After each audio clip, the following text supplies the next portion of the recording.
It was raining again in Tallinn. Small. Nasty. He drummed on the panoramic windows of our apartment on the 7th floor. I loved this view. The grey roofs of the old city. The lead sea in the distance and the feeling that you are in a fortress. In our fortress. Which Mark and I built brick by brick. Or, to be precise, euro for euro. I was sitting at the island kitchen with my laptop. It was almost 11 p.m. The water was noisy in the bedroom. Mark was taking a shower. He loved to stand under the hot streams for 40 minutes, washing away the stress after work. I smiled listening to this familiar noise. We've been married for 7 years, and the last 4 years seemed absolutely happy to me.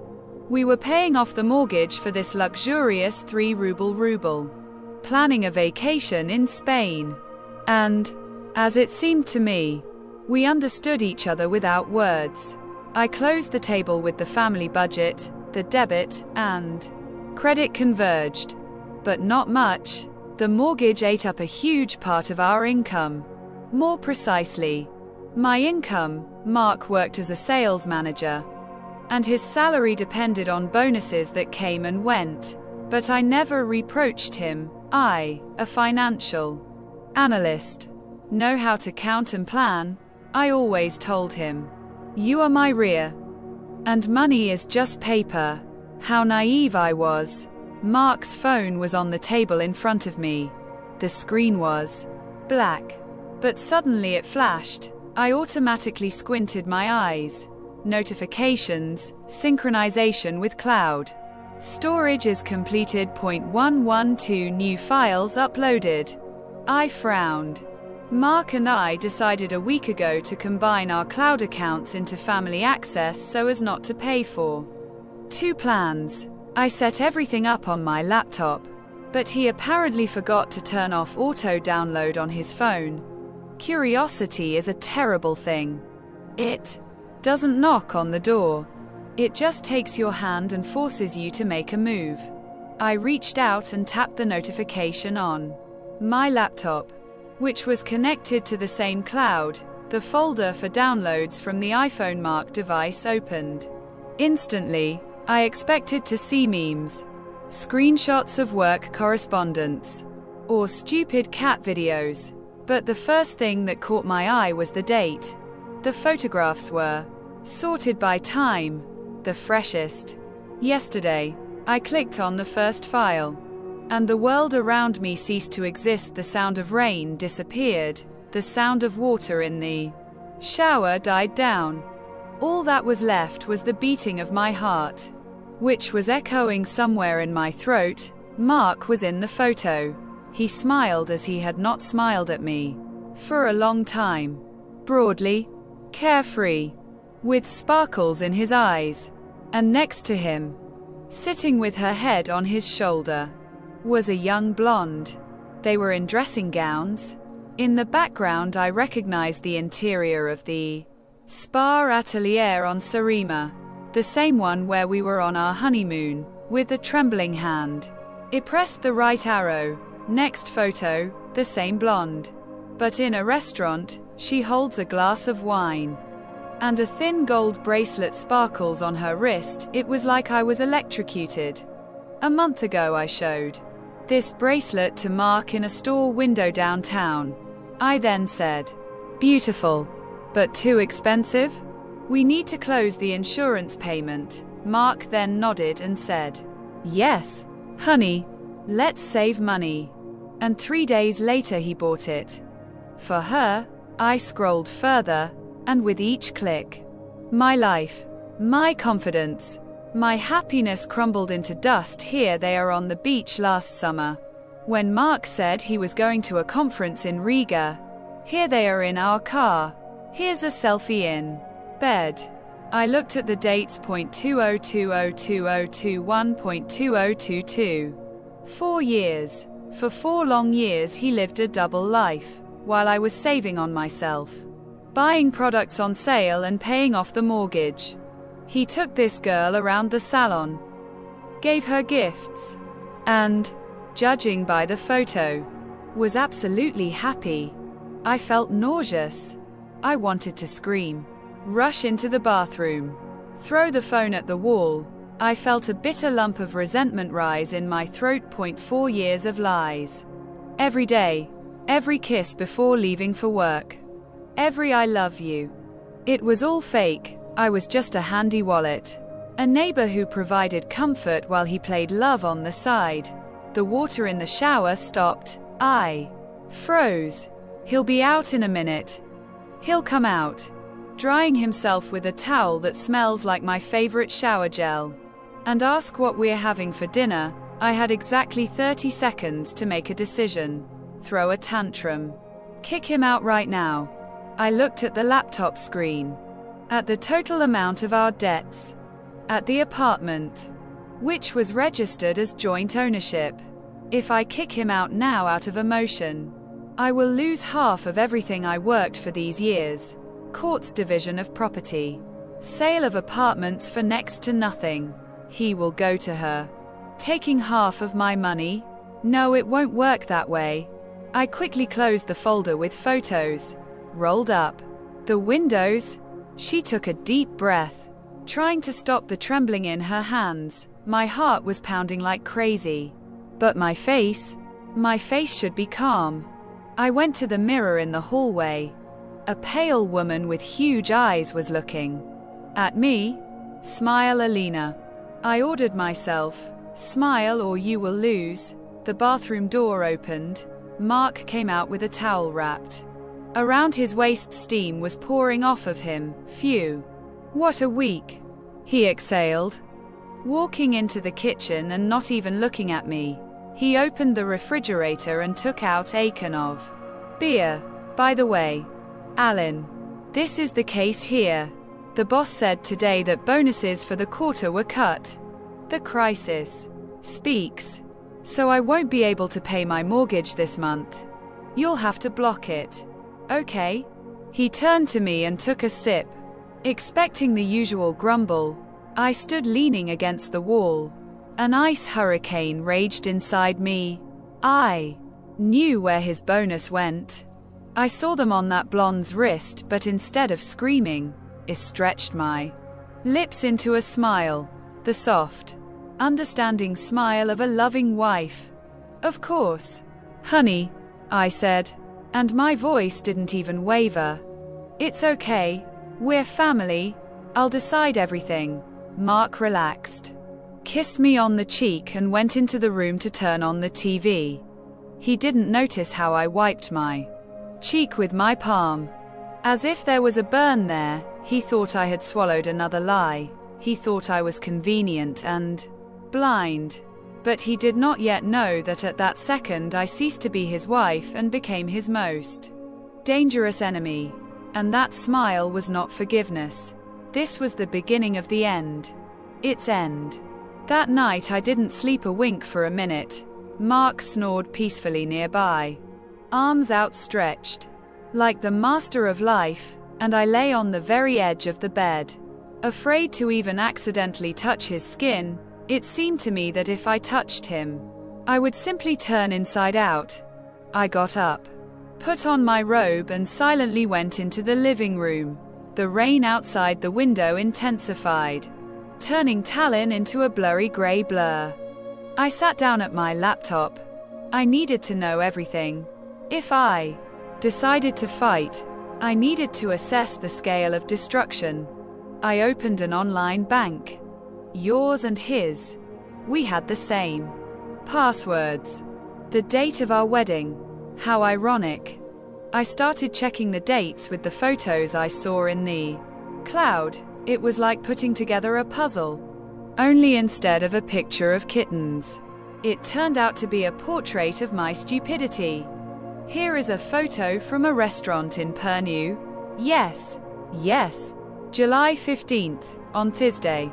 Mark told me that he was going to help his parents at the dacha. I look at his card statement.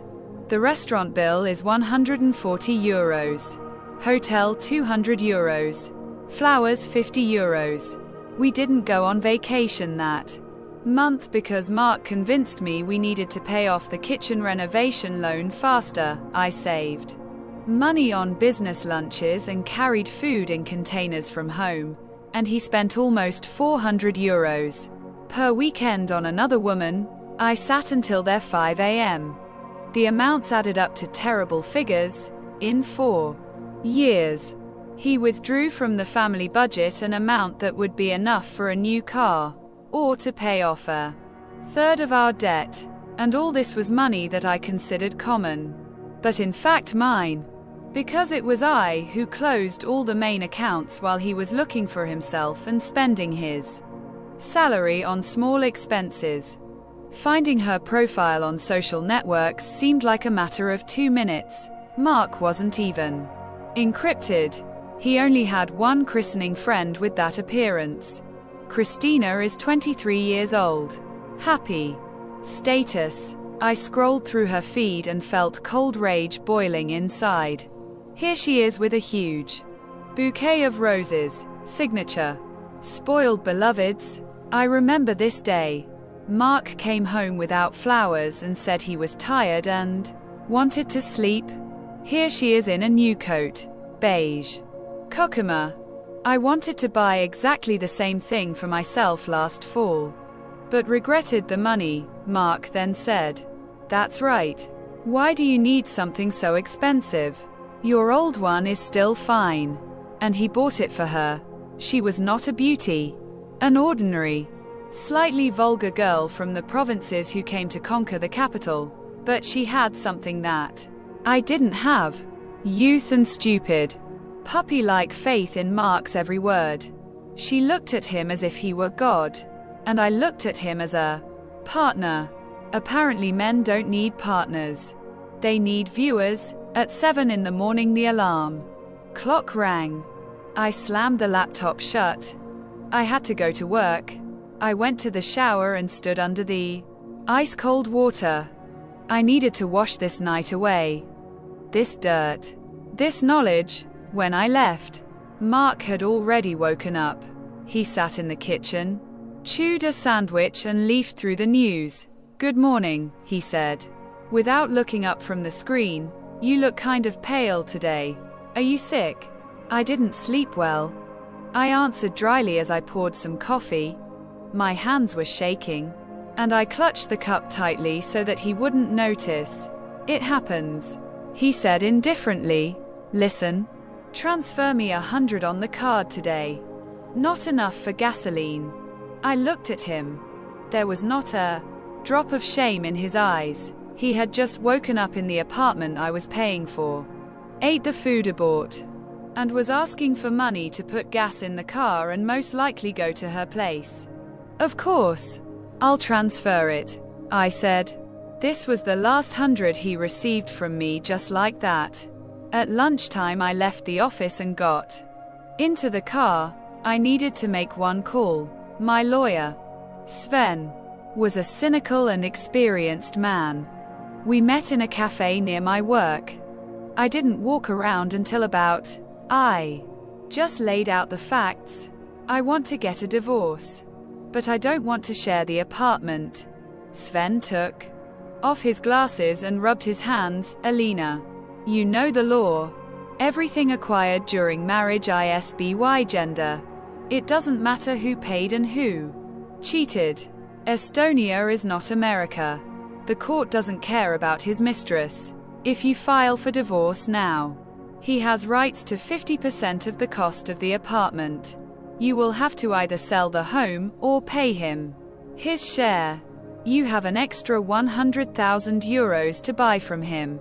I didn't have an extra 100,000. That is, I have to give him half of my apartment because he slept with another woman for 4 years. My voice broke into a whisper. "Legally, yes." Sven nodded. "The only option is if he voluntarily gives up the property. Sign a prenuptial agreement, or an agreement on division of property before the divorce. But why would he do this? He's not an idiot." I looked out the window. People passed by. Trams drove by. Life went on as usual. Mark is not an idiot. That's true. He's a coward, and he's greedy, and greed and fear are excellent levers. He's not an idiot, Svetlana, I said slowly. But he is very afraid of losing what he considers his. What are you up to? The lawyer became wary. I need to prepare documents, a marriage contract, according to which in the event of, let's say, financial problems of one of the spouses, the property is transferred to the other in order to preserve it from creditors. Is this possible? Svetlana chuckled. Technically, yes. This is a standard scheme for businessmen who are afraid of bankruptcy. But this requires a real threat. He must believe that if he doesn't sign the apartment over to you, he will lose everything. He will believe harshly. I said, I will make sure that he himself comes running to you to sign these papers. I left the cafe. The rain stopped and the cold Baltic sun came out. I didn't cry anymore. Tears are for the weak. And I'm a financial analyst, I know how to manage risks. Mark wanted to live at my expense. Fine. I'll give him a bill that he won't be able to pay for the rest of his life. I returned to the office and opened my work calendar. In the evening I had to perform the most difficult performance of my life. I had to play the victim to become the hunter. I returned home earlier than usual. I needed preparation. The scene must be perfect. I opened the bottle of wine, poured an almost full glass, and took a long sip. The alcohol burned in my throat, but did not provide any warmth. Then I went to the mirror. Perfect hairstyle, strict makeup. All this had to be destroyed. I tousled my hair, smeared mascara under my eyes, and undid the top button of my blouse. Now I looked not like a cold professional, but like a woman on the verge of a nervous breakdown. I laid out the papers on the kitchen table. These were old reports, some drafts, printouts of graphs.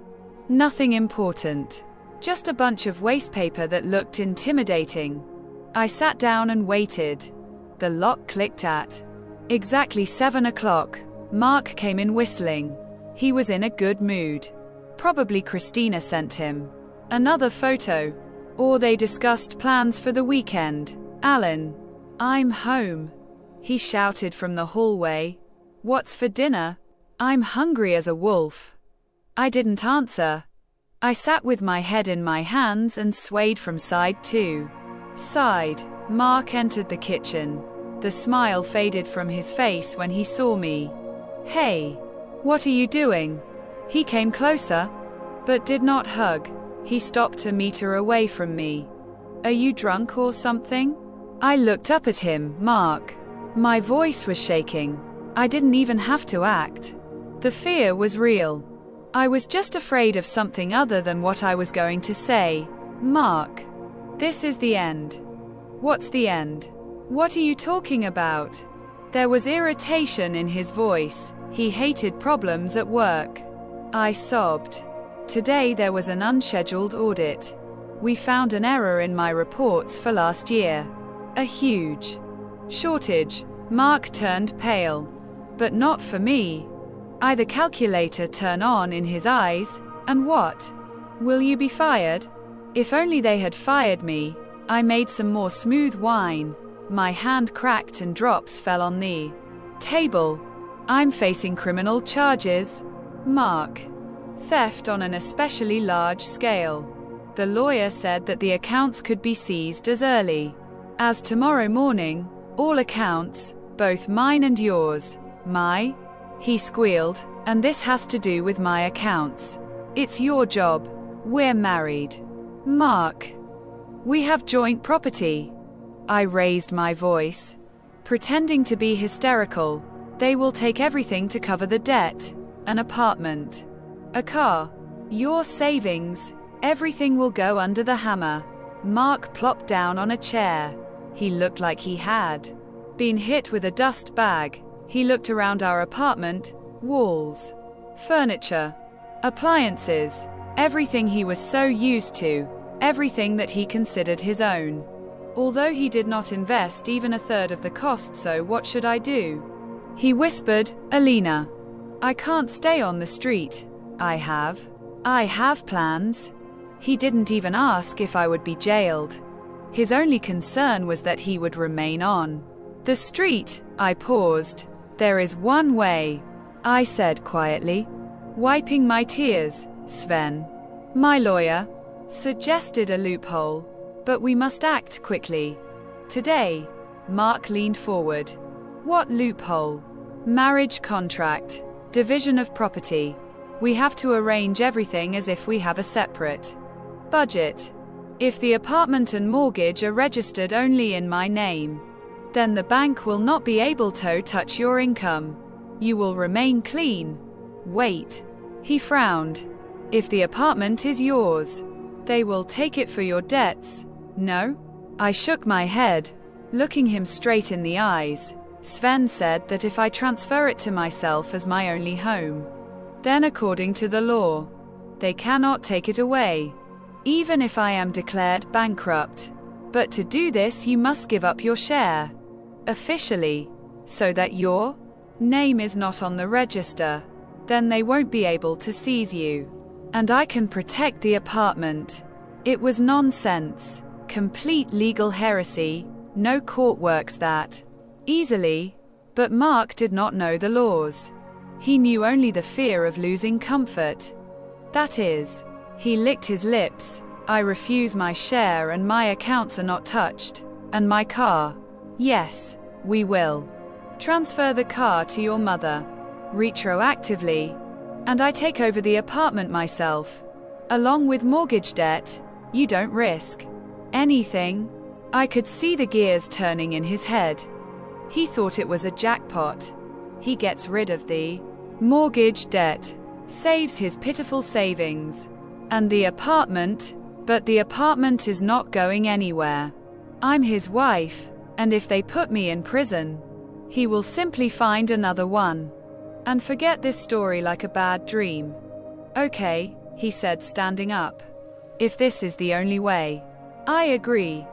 Call a lawyer? Right now? Certainly. You said the accounts could be seized tomorrow. He himself hurried me to drive him into a trap.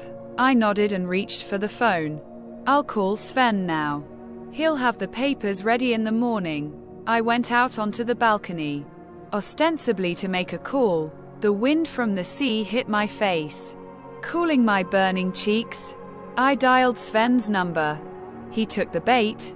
I said briefly, prepare your documents. Tomorrow at 9 at the notary's. Are you Alina?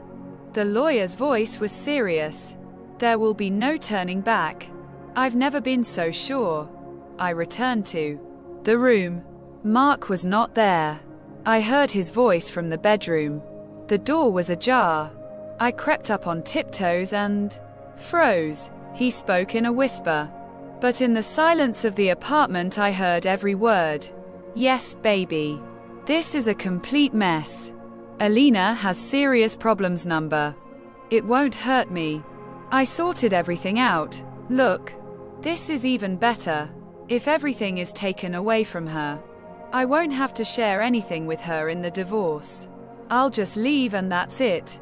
Yes. I'm smart. I know. Just be patient a little longer. It will all be over soon. He passed out. I stood in the corridor, pressing my hand to my mouth so as not to scream. Not from pain. Out of disgust, yes. Mark. I thought, retreating back into the kitchen. You are very smart.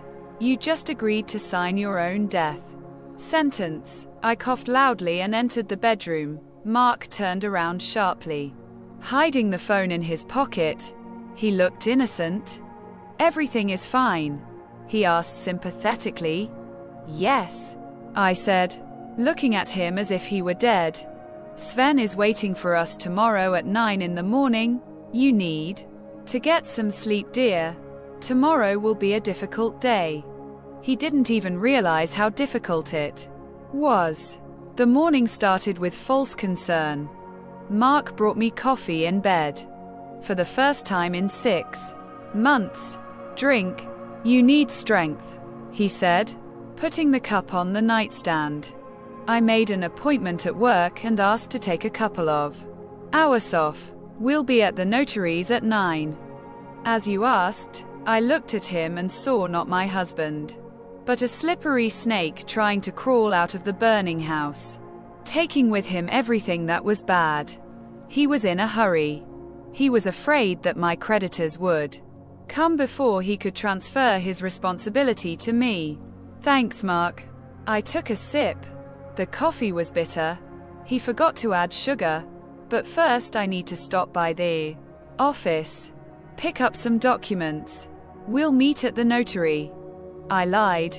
I didn't need to go to the office. I needed to go to the Rotterdam Quarter there, among the stylish brick buildings and expensive boutiques. The second part of the mousetrap was supposed to slam shut. I had a friend, Ingrid. We studied economics together. Now she had her own recruitment agency. Ingrid was accommodating, darling, and very professional. And she owed me a favor because I once helped her with her tax return. Last night I sent her a message. I need a performance. The budget is not limited. The role of a luxury class hat hunter. The client is a stupid, greedy girl. I parked at a cafe overlooking the glass office Ingrid had rented for an hour especially for this meeting. I ordered tea and sat by the window. And at exactly 11 she appeared. Christina. In life she looked even simpler than in the photo. Blonde hair, too bright makeup for the morning. High heels. Out of place on the cobblestones of the old city. But she was wearing that same beige coat. The coat was bought with money from our family budget. With my money, I felt a pang of jealousy. Sharp and hot. But I immediately crushed him. Jealousy is an emotion, and emotions are now in unaffordable luxury. I saw through the window as she entered the meeting room. Ingrid greeted her with the perfect, cold smile of a business shark. I didn't hear their conversation. But Ingrid and I wrote out the script down to the smallest detail. Right now Ingrid is telling her, Christina, we are looking for a manager for a new premium Italian clothing boutique. We need a fresh face. The owners saw your profile on social networks and liked your style. Flattery, rude. Undisguised flattery is the best weapon against people like Christina. Then Ingrid had to vote the number. Salary €3,000 in hand. Plus interest, plus a company car. For a girl who works as an administrator in a salon and earns €800. It was space. It was a ticket to the life she had only seen in the movies. I saw Christina clutch her chest, how her eyes lit up. She nodded actively. Ingrid is probably going overboard now, but we need someone who is ready to start immediately, and ready. Free from problems. Do you have a boyfriend? Husband? We don't need decrees and family dramas. We need full commitment. Christina said something quickly. Waving her arms, she probably convinced her that she was completely free and ready to work 24 hours a day. The meeting lasted 20 minutes. Christina flew out of the office as if on wings. She shone so brightly that people turned to look at her. In her hands she was clutching a folder with a contract, printed on my printer, with the letterhead of a non-existent company. She stopped right in front of my cafe. I took out my phone. I saw her fingers tremble. She called him. I imagined this conversation. Mark, you won't believe it. They took me €3,000, Mark. We're rich. You don't have to put up with that old grump for money. Get away from her, right? Today, we'll rent a penthouse. I took a sip of tea. It was delicious. Everything went according to plan. Christina's greed was now working for me. She will put pressure on Mark. She will demand that he leave immediately. She will give him the confidence that he lacked. Now he wasn't just running away from my debts, he ran to her money. My phone beeped. Message from Mark. Where are you? I'm already at the notary. Come on faster. I have an important meeting later. Important meeting? Certainly. He will probably run to celebrate her new position with Christina. I smiled at my reflection in the dark glass. I'm on my way. I whispered. Can't wait to be without pants. I paid and went outside. The wind tore off the hood. But I was hot. I went to sign the papers that would deprive my husband of everything, and he himself will beg me to sign them. It was the perfect storm, and Mark swam straight into its center, thinking he saw a lighthouse. The office was located in an old building in the center of Tallinn. High ceilings, heavy oak doors, the smell of expensive leather and old paper. Here destinies were decided. Inheritances were divided and families were destroyed. Today my old life was supposed to disappear. Here, I entered the reception area at exactly 11 o'clock sharp. Mark was already there. He sat on the leather sofa, nervously twitching his leg. He kept glancing at his watch and checking his phone. Apparently, Christina had already bombarded him with messages about her new job and demanded decisive action. Seeing me, he jumped up. A mask of concern immediately appeared on his face. Alina. Finally. Are you okay? You look tired. I really didn't look well. I deliberately put on a grey sweater, which made me look pale. And I barely put on any makeup. I'm afraid. Mark. I said quietly, clutching my purse. What if it doesn't work? Maybe they'll get to your accounts anyway. Maybe it's not necessary. We'll figure something out. It was a risky move. But I knew my husband. If you start to dissuade him, he will insist even more. The fear of losing his money was stronger for him than love. Honor and conscience. It is necessary. Alina. It is necessary, he whispered hotly. Looking around. Pig said this is the only way. You don't want us both to be left on the street, do you? I'm saving us. I'm saving our rear. Once your problems are solved, we will return everything to the way it was. I promise. Of course we'll return it. I thought. When the cancer on the mountain whistles. The office door opened. Sven appeared on the threshold. He looked impeccable in his blue suit. Not a hint of a smile. Just dry, professional politeness. Please come in. Everything is ready. We sat down at a massive table. The notary, an elderly woman with glasses on a chain, began to read out the contract. Her voice sounded monotonous, like the sound of rain. But every word fell into the silence like a heavy stone. The husband, Mark Tam, voluntarily renounces any property rights to the apartment at the address, as well as the share of jointly acquired property in favor of his wife Alina Tam. In turn, Alina Tam assumes full responsibility for the mortgage loan number. And releases the Tam brand from any financial obligations associated with this property. I looked at Mark. He listened with half an ear. His eyes ran over the lines. But he was looking for only one thing. The point that he no longer owed anything to anyone. He did not think about the fact that he was losing an apartment worth 200,000 euros.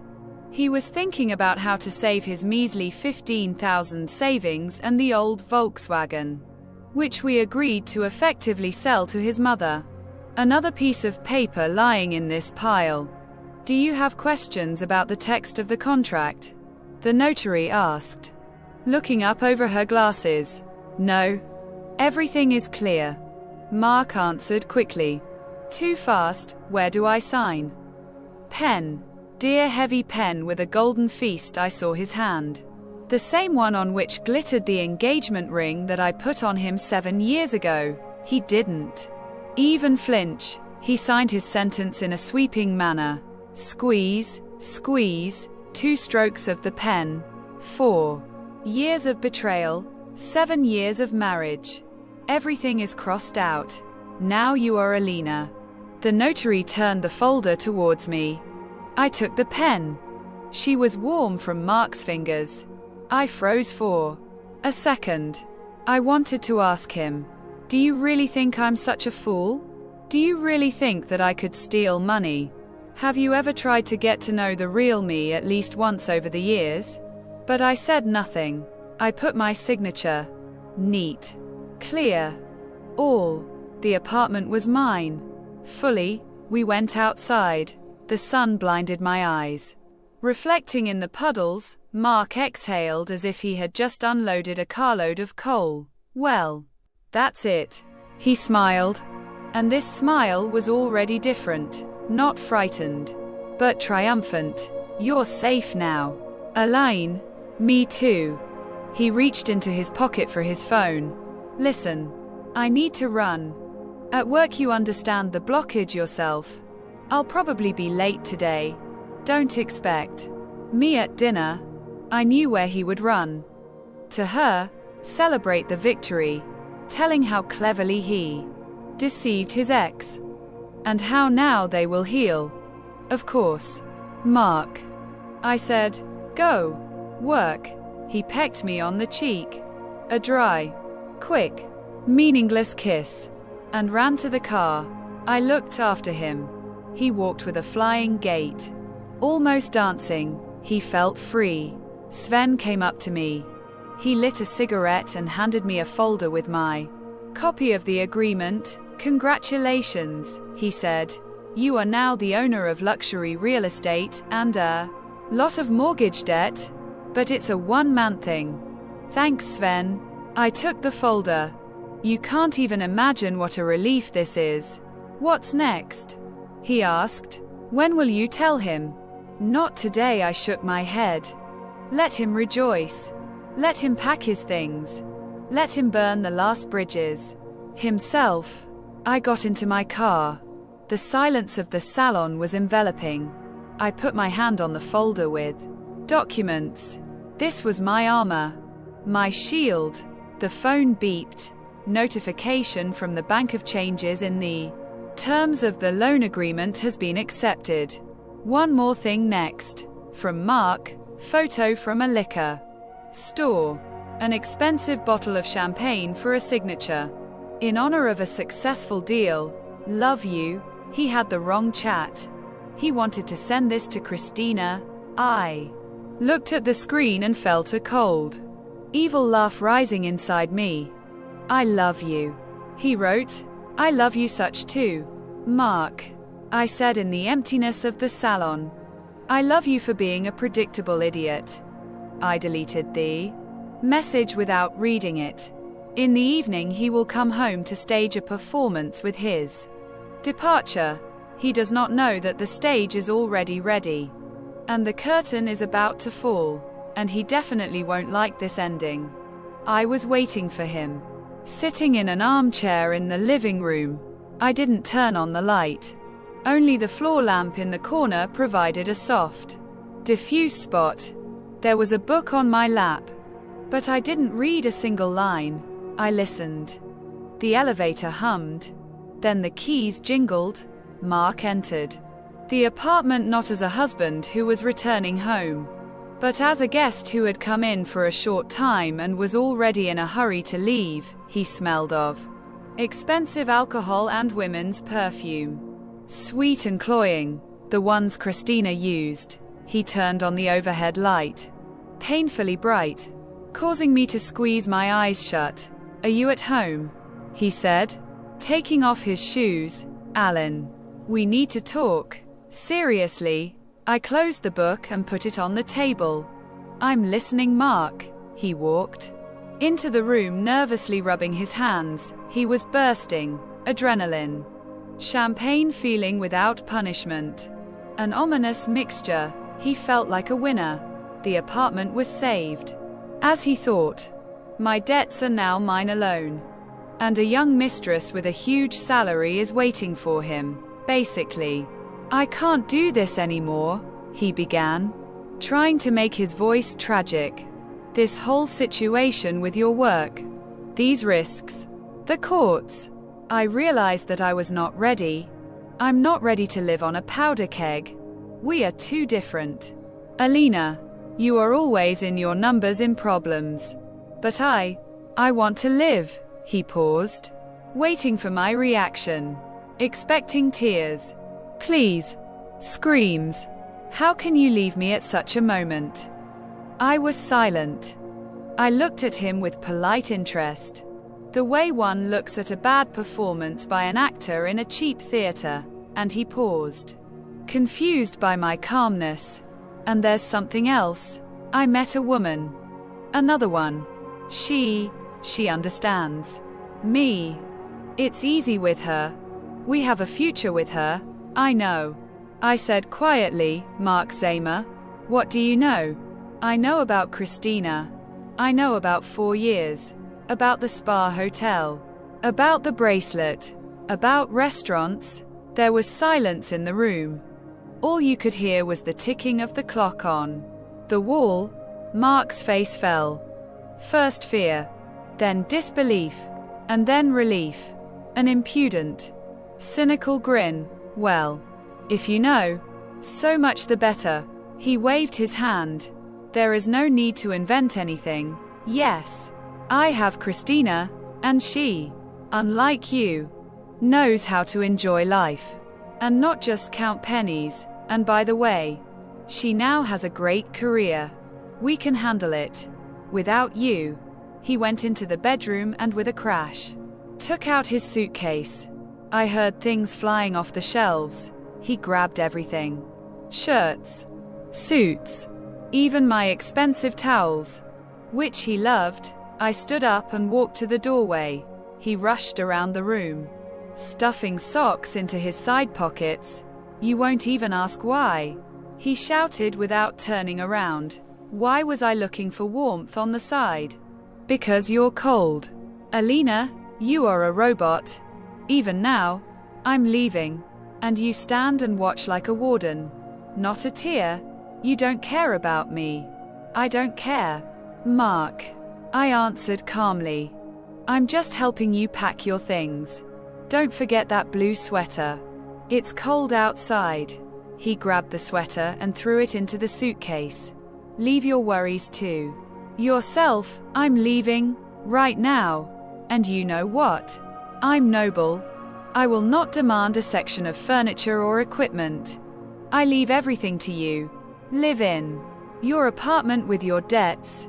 And I'm starting a new life. Clean, noble. What a beautiful word for a coward who a couple of hours ago signed a waiver just to avoid paying my fictitious bills. He zipped up the suitcase. It stuck. He pulled it with force, almost tearing the fabric. Then he straightened up, straightened his jacket and looked at me. There was triumph in his eyes. He was sure that he was abandoning the sinking ship and transferring to a luxury yacht. Leave the keys on the nightstand, I said. He chuckled, took out a bundle and threw it on the chest of drawers. The sound of metal sounded like the final race. Goodbye, Alina. I hope you get out of your problems, but without me. He grabbed his suitcase and walked towards the exit. I followed him. He paused at the door for a second. Maybe he was waiting for me to throw myself on his neck, or my conscience pricked me. No, he was just checking to make sure he had his phone charger. The door slammed. I heard him call the elevator. The cabin doors moved apart, then closed. The whirring of the engine died down. I was left alone. I went to the door and closed it with the top lock, then on the bottom one. Then I put a chain on it. Then I slowly slid down the wall to the floor. But I didn't cry. I started laughing, quietly, then louder. It was a nervous, liberating laugh. He left. He himself voluntarily, joyfully went into nowhere. He goes to see Christina, Who is sure that tomorrow she will go to work with a salary of €3,000? He goes to her with empty pockets, blocked cards, which he finds out in a couple of hours, and the confidence that he is the king of the world. I looked at my watch. 8 o'clock in the evening. The performance is over, but the most interesting thing is that the intermission before the finale was just beginning. I took out my phone and dialed Ingrid. He's gone, I said. Close the shop. I understand, my friend replied. The boutique's website is already disabled. The recruiter's phone number is unavailable from now on. Tomorrow morning the office where the interview took place will be empty. I hung up. Mark thought he was flying on the wings of love into a new life, but he didn't know that I clipped these wings while still on takeoff. I didn't see it with my own eyes, but I knew every second of their evening.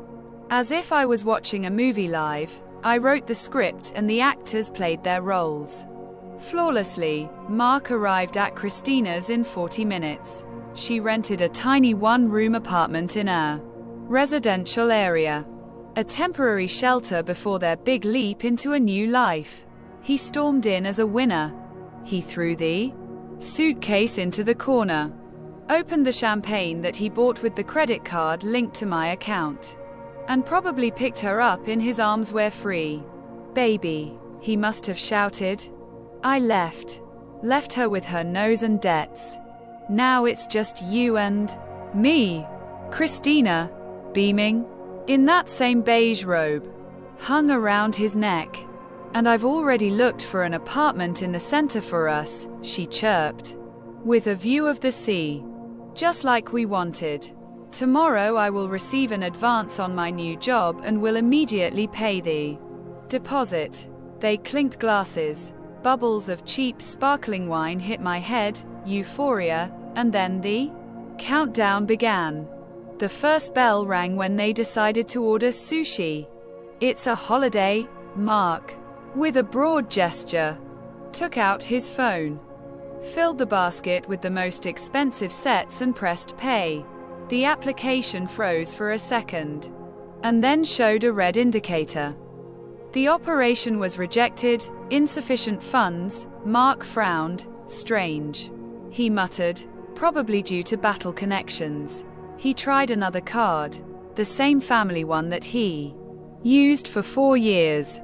Without wondering where the money came from, the card has been blocked by the account holder.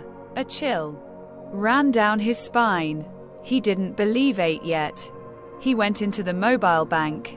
There was a 0 on the screen. No, not just 0. There were no bills. The map tab was empty. I blocked his access exactly 5 minutes after the door closed behind him, and his personal account, which contained pitiful pennies, was seized under the terms of the very agreement that he signed in the morning, saving money from my fictitious creditors. "What's happened?" Christina asked, noticing how pale he turned. "Yes." "Nonsense." Mark's voice trembled. "Alina, the bitch, blocked the cards. Petty revenge. It's okay. I have some cash, and tomorrow I will withdraw from my account." But then Christina came on stage. "Listen," she said, taking out her phone. "I wanted to show you the website of the boutique where I will be working. There are such clothes." She entered the address that was on the recruiter's business card. Pause. Error 404. Country not found. Christina frowned with her penciled eyebrows. Maybe the internet is glitchy. She tried again and again. Nothing. Strange. I worked during the day. She decided to call Ingrid, her guardian angel, who promised mountains of gold. Beep. Second. And then the mechanical voice of the operator. "The number you dialed does not exist." There was silence in the small kitchen. A terrible, ringing silence. All you could hear was the water dripping from the tap and the neighbors arguing.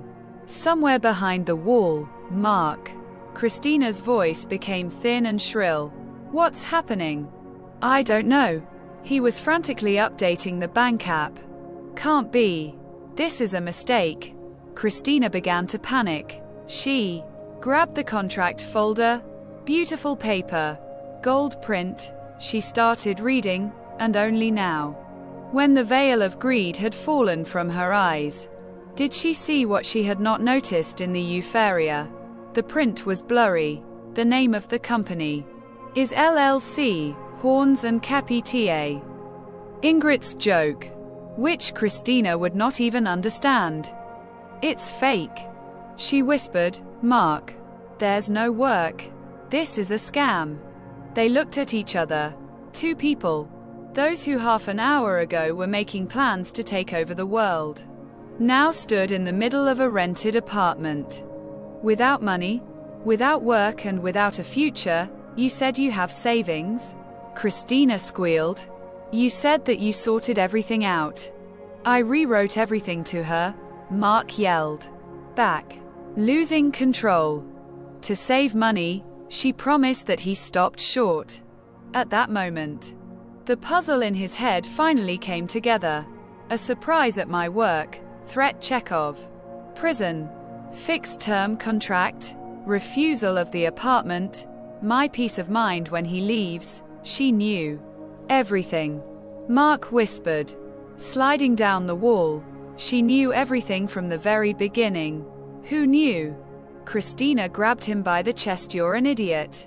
You gave her the apartment. You came to me as a beggar. And who will pay the rent? I have my monthly payment tomorrow. Love, passion, kinship of souls. All this evaporated in 3 minutes. All that remains is the naked, ugly truth. She loved his money. He loved her flattery. Now there was neither one nor the other. Fuck you. Mark pushed her away. I destroyed my family for you. For my sake.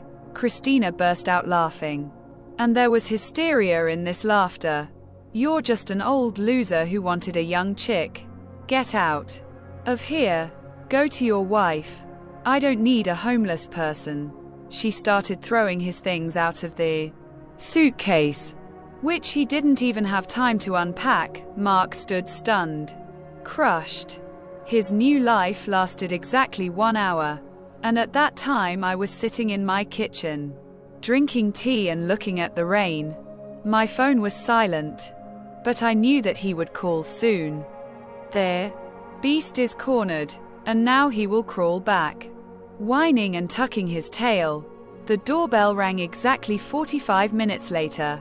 I knew this time down to the second, which is how long it takes to take a taxi to the center if there are no traffic jams. I was in no hurry to open it. I finished my tea and put the cup in the dishwasher. I wanted him to wait, to stand there outside the door on the rug that he himself chose 3 years ago and realized his place. The call was repeated, more persistent. Longer, then punches, not aggressive, but pathetic. I went to the door and looked through the peephole. Mark, wet, without an umbrella, apparently forgotten in a taxi or at Christina's with a suitcase whose handle was broken. He looked like a beaten mongrel. Where did the polish with which he left here 2 hours ago go? I slowly turned the lock. 1 turn. Second. But she didn't take off the chain. I opened the door 5 centimeters. Alina. He rushed to the crack. His face was gray. Christina's mascara. Apparently she cried when she kicked him out or threw something at him. Was smeared on his shirt collar. Alina. Let me go. Thank God you're home. I'm home. Mark. This is my apartment. I answered calmly. So what are you doing here? Alina, stop. He tried to smile, but his lips were trembling. I made a mistake. Years. You don't understand. Mark. I interrupted him. You didn't come back because you love me. You returned because your card was blocked and you have nowhere to stay. He froze. Fear flashed in his eyes. Did you? Did you do this on purpose? Blocked accounts? I did a lot more. I slipped a thick white envelope into the slot. Take it? He automatically grabbed it. What is this? It's a check. Mark. A check for 4 years. He tore the envelope. There was an extract. 3 sheets of small print. Every restaurant. Every hotel. Every gift that he bought Christina with our common money. And a sumo truck below, bold. 16,400 euros. I read out loud. You stole so much from our family. I have. Mark looked at the paper and his hands began to shake, but that doesn't matter now. We are family. Money. Business for living. Let me go. I'm cold. There is another document there, I said. Look at the second sheet. He pulled out the second piece of paper. It was the registration card of the Odnadnevki company. The founder's name. My maiden name. Which he didn't even remember. And the name of the recruiting agency that hired Christina. He looked up at me. There was horror in them. It's you. Whispered. You came up with a job for Christina. You set it all up. I needed you to leave on your own. Nodded, voluntarily, signed by a notary. And you did it. You sold our marriage for a phantom position. For your mistress, you are a monster. He breathed. You planned everything. You knew that we would stay on the street. I just leveled the odds. I started closing the door. You lied to my face for 4 years. Slept in my bed and laughed at how I saved. Now it's your turn to save. Alina, he hit the door with his shoulder. But the chain held him tightly. You can't do that. By law. Half of the apartment is still mine. I will challenge the contract. I will say that you deceived me. I laughed. Sincerely, it's easy. Try. Go to court. Tell them how you wanted to hide your property from creditors and transferred everything to your wife. You know what the judge will tell you. That a fake transaction is a scam. You'll bury yourself. You don't have money for a lawyer. Mark, you don't even have money for a bus. He understood. He finally realized that he had lost, and where should I go? He asked quietly, almost in a whisper. To my mother. I answered. Or to Christina. Maybe she will forgive you if you tell her how free you are now. Oh yes. And the car? Your favorite Volkswagen. I sold it to your brother yesterday by proxy. The money was used to pay off part of the mortgage, so walk. Honey, on foot, Alina. There were tears in his voice. Please, 4 years, didn't they mean anything? I looked at him one last time. On his wet hair. On his frightened eyes. On his trembling lips, that means. I said, they taught me to never trust anyone who thinks I'm stupid. I slammed the door. He picked the lock. I heard him stand there for another minute. Then he kicked the door. Swore dirty. And rattled the wheels of his suitcase on the tiles towards the elevator. I leaned my back against the door and closed my eyes. Silence. The apartment was quiet. But it was not the empty silence of loneliness. It was the silence of the frequency. Like the air. After a thunderstorm, I went into the living room and took the phone. I deleted my husband's contact. I just clicked delete and confirmed the action. I went to the window. The rain has stopped. The clouds were breaking over Tallinn and the moon was shining through, illuminating the cold sea. He thought I would never figure it out. He thought I was weak, blind and convenient. He was wrong. I wasn't blind. I just fought it for a very long time. But how fast? I went. Tomorrow will be a new day. I will wake up in my apartment, drink coffee that I make myself, and go to work where I am valued, and no one will steal my life again. I smiled at my reflection in the dark glass. Checkmate. Mark. I whispered. Checkmate.